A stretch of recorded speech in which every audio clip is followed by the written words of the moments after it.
امریکہ کی ایران پر مسلسل چھٹے روز بمباری، ایران شہر ایئرپورٹ بندر عباس میں کمیونیکیشن ٹاور اور بندر عباس کو لارڈ شہر سے ملانے والے پل کو نشانہ بنایا گیا۔ مختلف علاقوں میں بجلی کی فراہمی معطل۔ اہواز اور بوشہر میں بھی دھماکے۔ امریکی فوج کا خلیج فارس میں سپر ٹینکر پر بھی حملہ۔ امریکی سینٹرل کمانڈ کا کہنا ہے کہ کارروائیوں کا مقصد ایرانی فوجی صلاحیتیں مزید کمزور کرنا ہے۔ ادھر ایران کا کویت میں امریکی فوجی اڈے پر حملہ۔ اردن اور بحرین میں بھی امریکی تنصیبات کو نشانہ بنایا گیا۔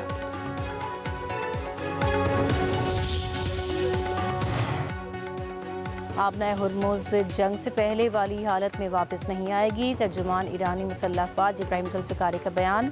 کہا امریکہ آبنائے ہرمز پر ایران کے اختیار حاکمیت سے خوفزدہ ہے۔ ہرمز میں سیکیورٹی غیر مستحکم کرنے کی کوشش کی جا رہی ہے۔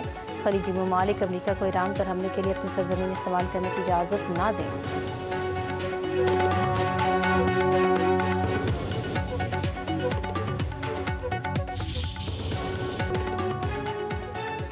ٹرمپ کا چین پر امریکہ کے انتخابی عمل میں مسلسل مداخلت کرنے کا الزام۔ امریکی انتخابی انٹیلیجنس معلومات فوری ڈی کلاسیفائی کرنے کا حکم۔ قوم سے خطاب میں ڈونلڈ ٹرمپ نے کہا امریکہ میں انتخابات کو خطرات کا سامنا ہے۔ چین چاہتا تھا میں صدارتی الیکشن ہار جاؤں۔ 2020 کے انتخابات میں چین نے تقریباً 2 کروڑ امریکیوں کا ڈیٹا حاصل کیا۔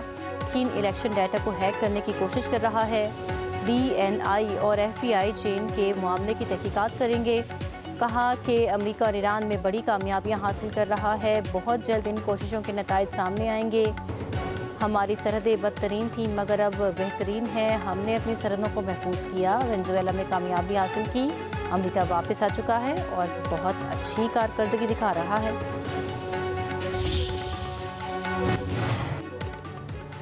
ایران نے آبنائے ہرمز میں تجارتی بحری جہازوں پر فائرنگ کی تو خمیازہ بھگتے گا۔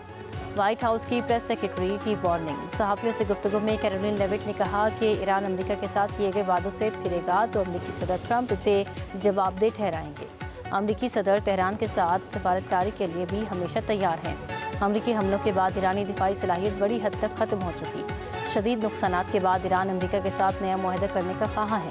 ترجمان وائٹ ہاؤس نے مزید کہا کہ صدر ٹرمپ اور JD وینس ایران کے معاملے پر ایک پیج پر ہیں۔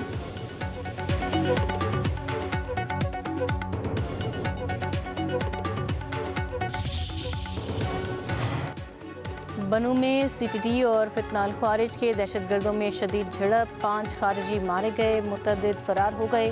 پولیس کی بھاری نفری نے علاقے کو گھیرے میں لے لیا۔ موقع سے بڑی تعداد میں اسلحہ اور گولہ بارود برآمد۔ IG خیبر پختونخوا نے اہلکاروں کو پیشہ ورانہ مہارت کو سراہا۔ کہا کہ دہشت گردوں کا تعاقب کر کے کیفر کردار تک پہنچایا جائے گا۔ وزیر داخلہ محسن نقوی کی خارجیوں کے خلاف کامیاب کارروائی پر پولیس اور CTT کی ستائش۔ کہا اہلکاروں نے دہشت گردوں کے مذموم مصائب ناکام بنائے۔